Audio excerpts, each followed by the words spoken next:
नमस्कार, NL interviews में आपका स्वागत है। आज हम बात करेंगे एक ख़ास किताब की जिसका नाम है, अंग्रेज़ी और हिंदी दोनों में ये किताब उपलब्ध है। अंग्रेज़ी में पहले आई है और इसका नाम है 16 स्टॉर्मी डेज़, और इसका हिंदी जो संस्करण है उसका नाम है वो 16 दिन। और इस किताब पर बातचीत करने के लिए हमारे साथ इसके लेखक हैं त्रिपुर दमन सिंह। इस किताब में जो जिन तीन चार मुख्य चीज़ों की बात हुई, जो फर्स्ट अमेंडमेंट के तहत जो तीन चार चीज़ें की गई हैं, उसके बारे में अगर थोड़ा सा हमें बता पाएँ कि इसमें फर्स्ट अमेंडमेंट के ज़रिए ये बदलाव जो हमारा मूल संविधान था, जो पहली कॉपी थी, संविधान की प्रति थी, उसमें जो बदलाव किए गए, उससे जो 3 या 4 बदलाव हुए फर्स्ट अमेंडमेंट के ज़रिए, वो क्या थे?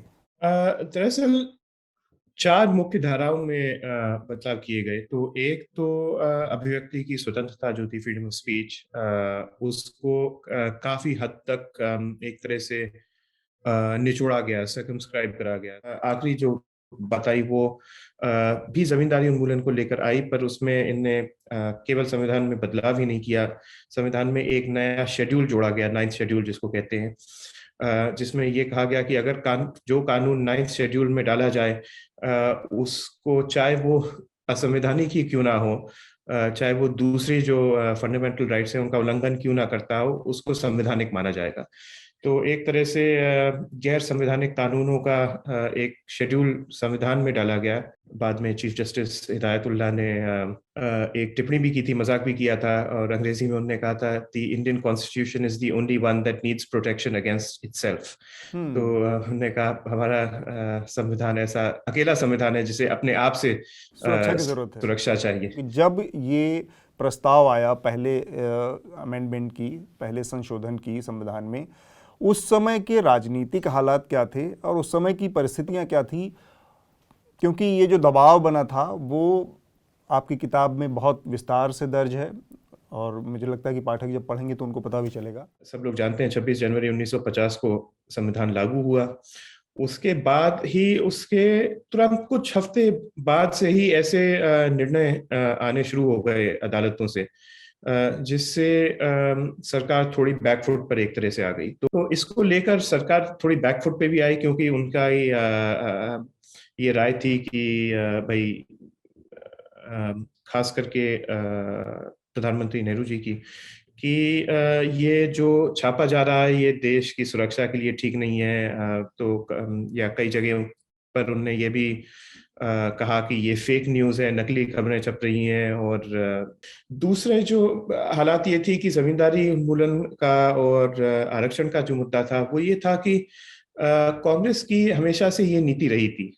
तो ज़मींदारी उन्मूलन को लेकर नेशनल और नेशनलाइजेशन को भी लेकर, तो वो 1930 लगभग के दशक से जब कांग्रेस ये कह रही थी कि हम जब भी सत्ता में आएंगे तो हम जमींदारी एबोलिशन करेंगे और उसके बाद किसानों को भूमिदार बनाएंगे। तो उनके जब इस तरह ये निर्णय आया, तो जबकि इस निर्णय से जमींदारी एबोलिशन को रोका नहीं गया, क्योंकि बाकी प्रांतों में तो वो चल ही रहा था, लेकिन उनको ये लगा कि अगर इसको ये अगर कोर्ट में मामला अटकता चला जाएगा, तो हम अभी चुनाव के लिए जाएंगे तो हम पब्लिक को किस मुंह से कहेंगे, क्योंकि हम तो 20 साल से कहते आए हैं कि हम सत्ता में आएंगे तो हम ऐसा करेंगे, और अब हम सत्ता में आ गए। तो एक बड़ी दिलचस्प चिट्ठी है जो नेहरू जी अपने मुख्यमंत्रियों को लिखते हैं, उसमें वो कहते हैं कि हम, तो अगर इस नज़रिए से भी देखें तो नेहरू की इस बात के लिए आलोचना हो सकती है कि वो चीज़ को लॉन्ग पर्सपेक्टिव में नहीं देख पा रहे थे, या उसके जो दुष्परिणाम है उसका आकलन नहीं कर पा रहे थे उस समय।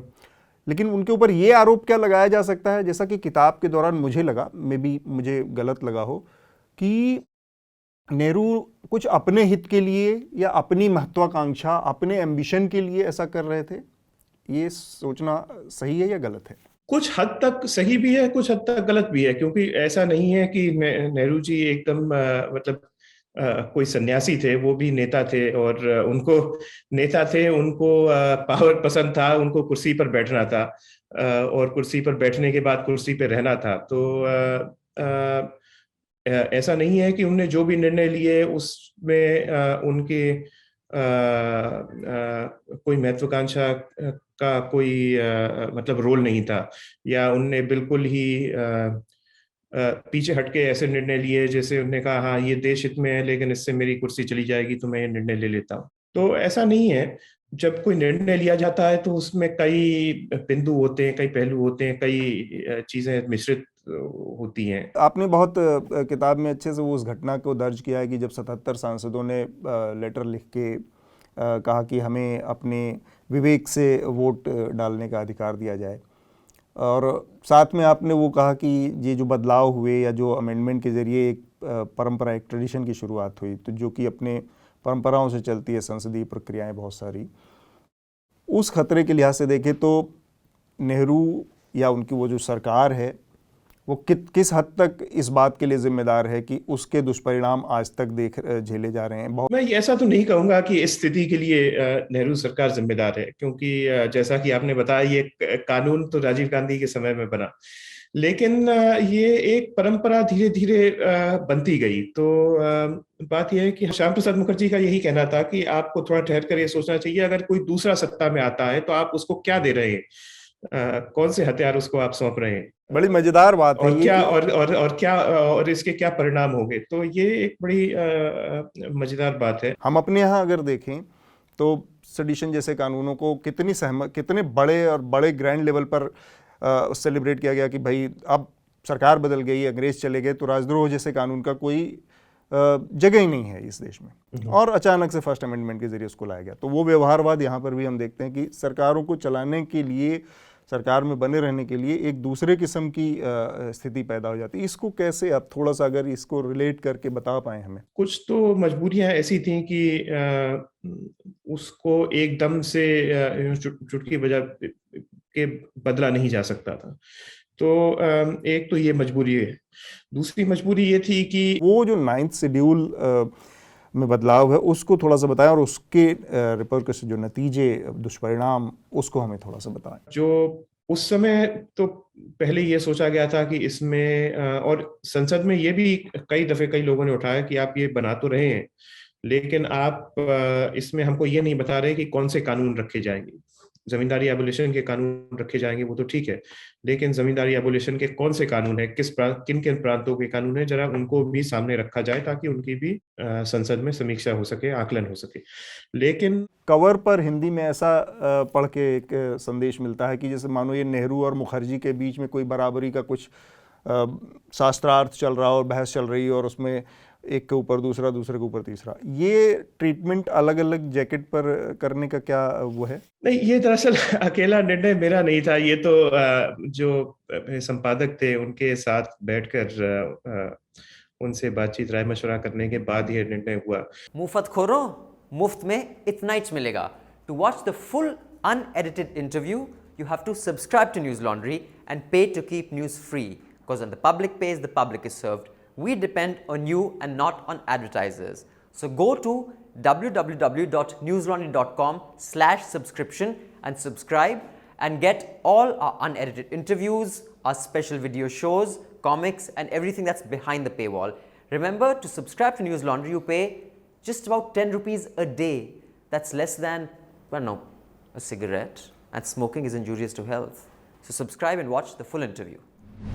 खबरों की तह में जाकर की जाने वाली ऐसी ग्राउंड रिपोर्ट्स आप न्यूज़ लॉन्ड्री पर देख सकते हैं, क्योंकि हम विज्ञापन से नहीं, आपके सहयोग से चलते हैं। न्यूज़ लॉन्ड्री को सब्सक्राइब करें और गर्व से कहें, मेरे खर्च पे आज़ाद हैं खबरें।